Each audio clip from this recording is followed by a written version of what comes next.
Professor Garba, welcome to the program. Thank you. Now, we're looking at the concept of value chain, and we want to look at it in relation to contemporary business practice. Specifically, we want to examine it from the perspective of how entrepreneurs can help their business to gain competitive advantage. So please take us through the concept of value chain. Thank you very much. This is a concept that was started quite some time ago in the 80s by Porter. It's a concept that is anchored on the process management style of series of activities that are value adding, that you ensure that your products or your company goes through from the beginning production stage of a product, through the process, through consumers, through distribution and everything. It's a series of value adding activities that a business owner has to go through to ensure that it's able to satisfy the consumers, and it's able to sustain itself, and it's able to ensure growth and development for that business. So it's deliberate attempt to choose activities that are value adding throughout the life of a product, from even the conceptualization of the product, through the development of the product, through the processing of the product, and how many things you can process with that resource, and eventually through the outputs that come out of that process, and of course the outcomes, which is how consumers benefit at the end of using your product. So there are a series of things you have to do to ensure that you add value at every stage of the life of a product. Businesses can use this to compete because customers are looking for people, businesses that can give them products that will maximize their benefit. And if you believe in the value chain concept, you are worrying about how consumers, not just buying your product, but how would they feel at the end of using your product? Are they satisfied? You are not only interested in the output in terms of the products you make, but you are interested in the outcome. Yes. How they benefit from using your product. Or even if they don't benefit, what do you do to correct it? And if they benefit, what can you do to ensure that the benefit is maximized? All of these things deals with the issue of value chain. And I hope as we begin to talk more, I'll be able to elaborate on each of these stages. I believe so. Now, to many viewers out there, all of this is theoretical. Yes. So we're going to have to break it down, okay, as it were. Now, first of all, the impression I go away with the brief explanation of that concept that you gave us is of an entrepreneur to think cerebral, intellectual, to have intellectual input into the venture that he has chosen. The culture in our environment is when you want to do a business, just set up an office or a shop and roll. Are you saying that that's the gap that's missing? That's why Africa has not come up to the level that other continents have achieved in economic and investments? Actually, there are two ways or several ways of going into business and doing business. Okay. Generally, people say, oh, I'm going into business to make profit, to make money. But when you are working with the value chain concept, what you think about is beyond making money. You want to affect lives. You want to add value to lives. Of course, eventually you will make money, but you will make beyond money. Because you are going to have a business that is so well run and it can be replicated and it becomes bigger than what you started with. What we have around here mostly is people say, oh, I'm going into this business. Why are you going into it? Oh, I want to make profit. I want to make money. I want to be wealthy and things like that. Those things are okay. But your vision can be bigger than that. To say, look here, I want to fill a need. There's a need I've identified. And I want to fill that gap. I want to add value to lives. And in doing it, I'm going to work with others. I'm going to work with resources, both physical resources, human resources, and so on. And if I'm working with the value chain concept, I'm very careful in selecting the resources I work with. Because I'm not just interested in making profit, but I want to make profit in such a way that consumers are not harmed in any way, to ensure that my workers are not harmed in any way, to ensure that I actually add value to the Nigerian state, so that others can learn how to do it the way I'm doing it. So what I'm trying to say is that you can do a business and just make profit. And when people consume your product, they don't remember you. They just say, did you enjoy that? Oh, it's okay. But you can actually consume a product and you say, goodness gracious, who made this product? Did they know that they just made it just for me? And it's not just for you. It's just that the way the producer or the owner of the business has conceptualized the business is in such a way that when every consumer consumes his or his product, they feel that it was tailor-made for them. Because attention has been given to production, to processing, to delivery, to marketing, to everything about the life of that product. You will make profit, but you make beyond profit. Coming up. Somehow, I don't know how we got to the culture of, oh, this person is doing well, I have to go to what he's doing. Everybody, if you are selling anything around UI today, just give it, and you are doing well, just give it 2 months, everybody is into it.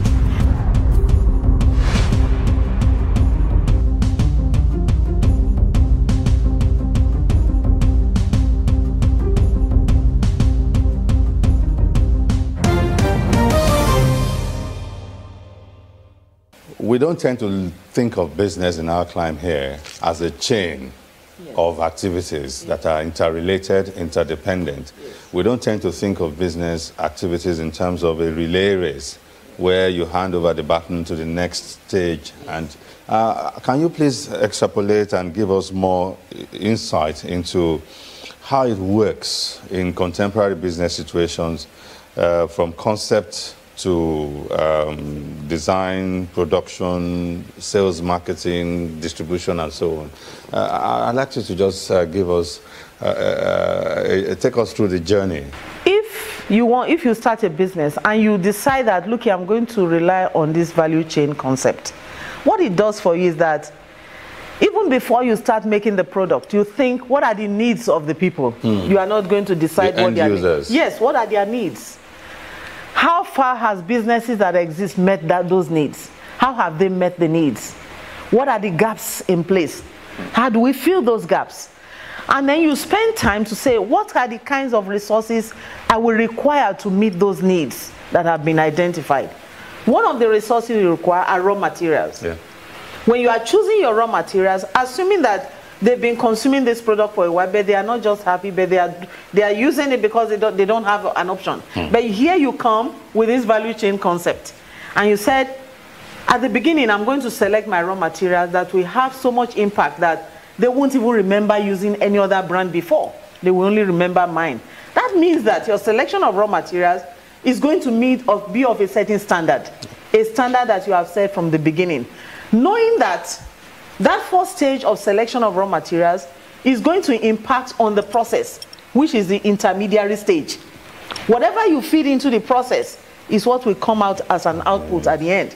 So if you select the raw materials in terms of maybe cassava, you select the good ones, or yams, or rice, when you process it, the end product will be good.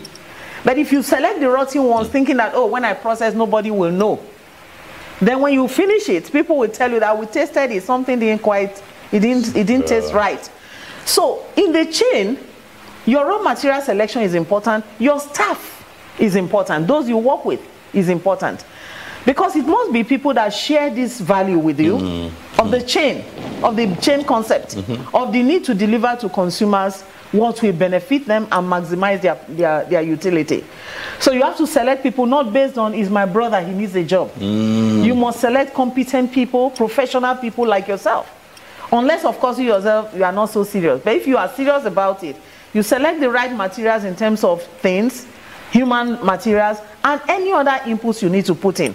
And then when you move these materials to the process stage, process is when you actually go into production and you are using some technology.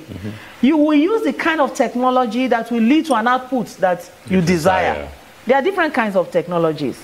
That's why in contemporary world, sometimes we Africans, we Nigerians, we process things using the traditional way of doing it. And we get an output that the world may not accept. And we expect the output that will compete with other people from other parts of the world. Exactly.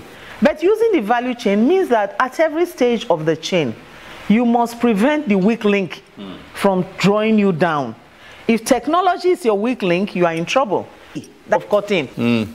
Because the final producers want this type of fabrics, and Gombe will work with you. You work together. then you... So information. Exactly. So in terms of value chain, it's a stakeholder kind of concept, whereby you are not doing everything by yourself, but you have a vision, you have a plan. You select people you work with. You select inputs you work with, so that you can arrive at the kind of products that consumers have asked for. And when you have satisfied your consumer, you go back to the consumer. Have we done what you expected? And they said, yes, but in this area there was a problem. You quickly come back and correct it. So the beauty of value chain is that it allows you to recognize the importance of every stage of the life of the product. Every stage. Yeah, every stage. From conceptualization to production, to processing, to marketing, post-sales behavior of consumers, and so on. Even the store behavior. Exactly. When customers come into the store. Yes, the behavior of the salespersons and so on. All of these are part of the chain.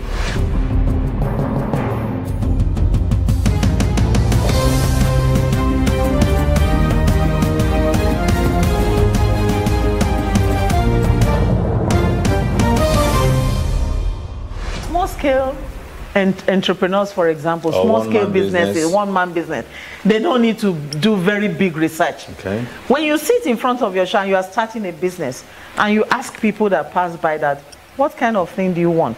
This pure water they are making, they used to put it in sachet, they tie it. But it was from talking to people that they got the idea of sealing it. Yes, the improvements they have made comes from people, and that is research. It may not have cost a lot of money. Because the average person thinks in terms of research, in terms of some scholar with volumes and reams of papers and charging exorbitant amounts to go to the field and gather. So research could be as simple as observation. Observation. You could observe. What is it? When they are, for example, when I used to work in a bank before I went to the university. And as a banker, because I trained a bit in the financial sector. I know that the issue of cashier, those in the banks attending to customers, your attitude is so important to customers. It is. And the way you conduct yourself is so important. So when I was there, I was a youth corper. I was put there as a, in front of the desk, sometimes as a receptionist, as a cashier. I never ate food because I know in my training that customers may smile when you are eating. They hate it. They don't like it when you eat akara, or you are eating granules and things like that that are very offensive. So there are things that you have to observe. If you observe your customer in front of you, always closing his nose or doing something, you ask yourself, I'm eating. You quickly drop it. So there are some things you do, research you carry out from observation. Some you do by talking to people informally. Just talk informally, yes. You want to deal with the bank customers, you stay in front of the door and ask them questions. Or you want to start a restaurant, you ask them, what kind of food do you like? How do you want it packaged? And things like that. Or you even seek out maybe sales attendants or persons who are functional as sales attendants and ask them questions. Yes, what do customers want? What do they complain about? What's their buying behavior? Exactly, what's their buying behavior? What do they come back to report to you after they've consumed the food? And these are researches.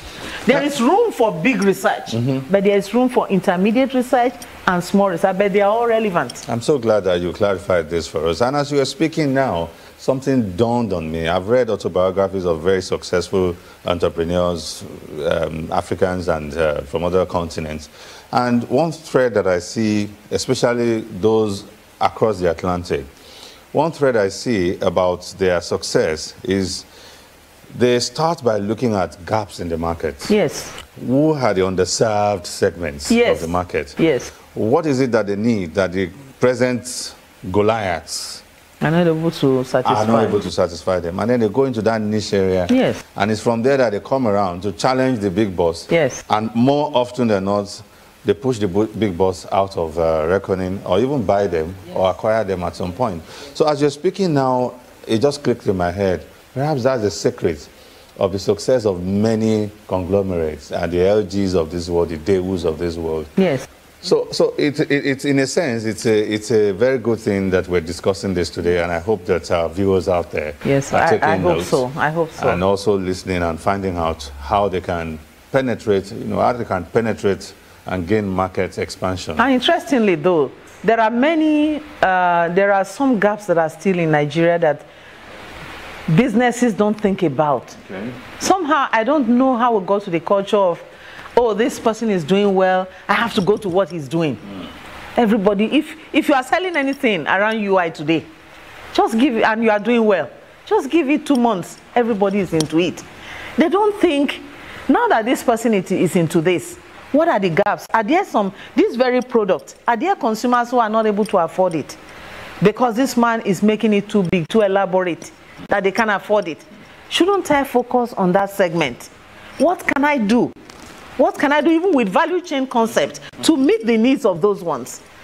The funniest thing is that if you do that and you now reach the unreached market and you begin to serve them, believe me, in some cases, the customers of the big person in the industry will begin to recognize you and say, this thing is not as expensive as the other one. It's doing what it's supposed to do. It is clean. Why don't I try it? And like you said earlier, may begin to take over the customers of the other. So Nigerians need to break out of this box of, oh, I must go into where somebody else is succeeding.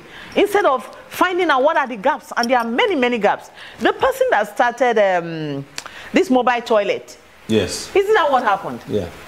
You know? We went to parties. Yes, and there was nowhere to use the toilet. And he thought about it, wouldn't it be interesting? In fact, when I first heard about it, I said, wow, how can that be, until I saw it? Very clean. Very clean. Very clean. Yes. And somebody thought about that. An entrepreneur thought about that.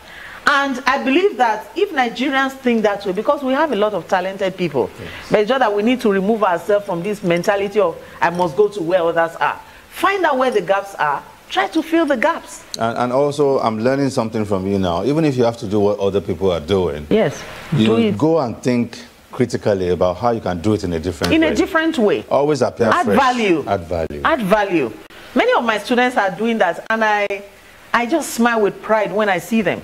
100 level, 200 level students, and they are coming because we have taught one course in entrepreneurship. They come and say, hey, I know how to braid hair. I know how to bake. What do I do?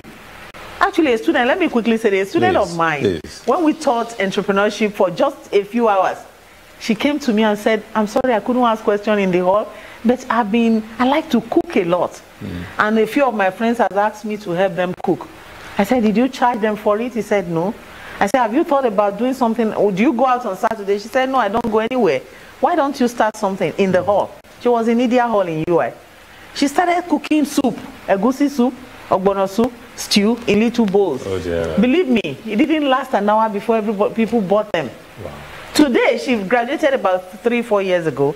Today, she's a big caterer. You know? Just because she did it a different way. She saw a need and a gap. There were cafeterias on campus, but students didn't find it convenient to trek far. And they didn't find the kind of food they wanted. And this girl saw that need, and she met the need. You know, and she filled that gap. And there are so many needs. There are many students who are barbers. Yeah. You know, and they do well, and bankers come to UI to barb their hair. So what I'm trying to say is that when we see young people who have the desire to excel and are identifying areas of gaps, we should encourage them. Because that's what countries that have made it are made of. That's how they, or small businesses like that. So government should encourage it, create the right environment for these kinds of people to come up. Coming up. People don't know. Receptionists and gate men are one of the most important staff and those who receive you can calls ever have. On behalf of the company. Yes, receptionists, those that receive call. In fact, if you get a good business and they call you and somebody answers to say, yes, who are you? That's the end. If somebody drives to your company and the gate man is rude, that's the end. If you choose the wrong cleaners for your company, you are in trouble.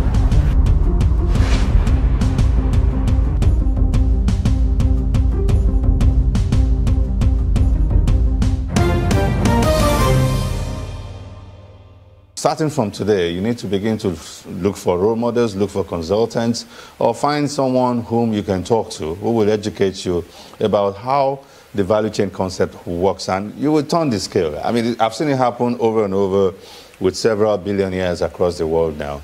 How can I add value to an area in the chain of the production process, of the distribution, sales, and marketing process, and what have you? And it's a good thing that it can be replicated across different business models, whether B2B, whether manufacturing, even when you are selling a place or a venue, event center. Yes. Because all over the place now, you see people building event centers.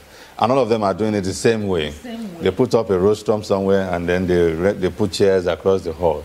And I keep wondering, when I walk into a business establishment, the first question I ask myself is, what's the emotional value in this business? And I can't see, because you find the same thing everywhere. Perhaps if you're a car dealer, instead of arranging your car in the way others do it, perhaps if you arrange it like this logo of fan milk. Okay, I understand. Maybe you just arrange the cars like that. If I drive past and I see, I'll say, oh, that's new. What's going on there? But what you see now is a vertical straight line, 3 cars in rows, and that's what everybody does. Actually, let me just add to what you just said. You know, and in talking about value chains, there's something that can destroy a weak link that people don't know. If you are operating this concept, if you are using this concept to do your business, one of the mistakes you can make is to have a passion for some aspect of the chain and not so much passion for some. So you don't pay attention to them. Now, if you are, somebody say, I'm making textile. Textile is in the apparel business. Yes. The industry is apparel. It's not textile, it's apparel. It's a textile industry, yes. But you think of it as apparel. If you think of apparel, like, you know, you were talking about event center and that people are doing it the same way. On Sunday, I went to a place and I saw something I never saw before. Because these young people, very young ladies, they were thinking entrepreneurially and using the value chain. They asked themselves, event center, what are things that are not being given now that we can add to ensure that people who use our services, we maximize the benefit that comes to them. For the first time, I saw, rather than just the DJ, the MC, and all of that being conducted by that company, they have about 6 girls who are ushers. National ushers. I've never seen it. And they were all dressed the same with this wonderful smile to welcome ladies. And that's the first thing that occurs to me, that is, when next time I'm doing an event and I manager, I will take this that young people are beginning to think outside the box. And I also got something from our conversation now about what you just said in relation to value chain. The end product that you see has passed through a chain of process. Yes. As an entrepreneur, you may not have the capacity or the capital to produce that product. Yes. Perhaps there's a sense in which you could say, okay, this camera that we use to record, I will just produce just a plastic that is used for the shutter. And if you stay in that and you do it well, then all camera makers will come to you for the shutter alone. Yes. And if you're interested in music, maybe your own will be to produce a software that will help the DJs to work better. Exactly. You may not know how to sing, and you may not need to know how to sing. Yes. But all you need is just research into the chain of how these end products came about and find out which part of the chain you can fit into. Yes. Is that what you're saying, ma'am? Exactly. You have already said it. But I'm glad you mentioned the entertainment industry. Yes. You know, value chain works in that industry too. Like this Nollywood thing they are doing. It's such a success story for Nigeria and for Africa. But there are some things that are missing because the value chain concept is not being used by the government to promote this industry. Many of the things they buy, they go to South Africa. They want to shoot some things, they go to South Africa. They want to buy, they buy some materials they use. They are going to South Africa. Yes. We have to stop that. Because we're actually importing jobs, exporting jobs to South Africa. So we can actually, and there's a lot of piracy in that industry. So there's something that can be done to make the value chain in the service industry, especially the entertainment industry, fuller than it is now. And then we recognize those. You were mentioning somebody that makes the cap that covers the camera. It's so important. And when you talk to some of these filmmakers, they say we are going to South Africa because the quality is so high. Who said Nigeria cannot do that? The reason most times we can't do that is that we spread ourselves too thin. We want to be the one to make the plastic, we want to make the one to make the metal, we want to do everything. Rather than working together, it's a stakeholders kind of thing. The example we gave before, the button is made by somebody, the zip is made by somebody, the thread is made by somebody. What is important is that people of like minds and values should come together to ensure that the final product meets the standard that all of them are looking for. And that if at the end of the day, the final product doesn't meet that standard, because they have followed that concept of value chain, they're able to trace their way back and track the weak link and correct it. Because if you buy a dress for, let's say, 20,000 naira, and then the button is weak, that's the weak link in the apparel you have bought. That means that something is wrong. You call that company to order and say, look here, the cloth is okay, the zip is okay, but your button is not meeting standard. It's either you fix it or we go somewhere else. So the issue of value chain is to help you plan how you are going to move along the path of satisfying consumers, how you are going to brand yourself to be known for a particular kind of quality and standard, and how you can use your resources efficiently. Because so it also touches on efficient utilization of resources. Yes. That's interesting. Yes, it does. Because I thought it was just all about production and marketing. No, because selecting the right human resource, selecting the right receptionist, people don't know. Receptionists and gate men are one of the most important staff and those who receive calls on behalf of the company. Yes, those that receive call. In fact, if you get a good business and they call you and somebody answers, you say, yes, who are you? But that's the end. If somebody drives to your company and the gate man is rude, that's the end. So these are strategic positions that you may think they are not important, but they are very important. If you choose the wrong cleaners for your company, you are in trouble. So in other words, when you know you have a vision, you know where your business should be, you must be able to select the right people that can get you there. That means you are using your resources efficiently.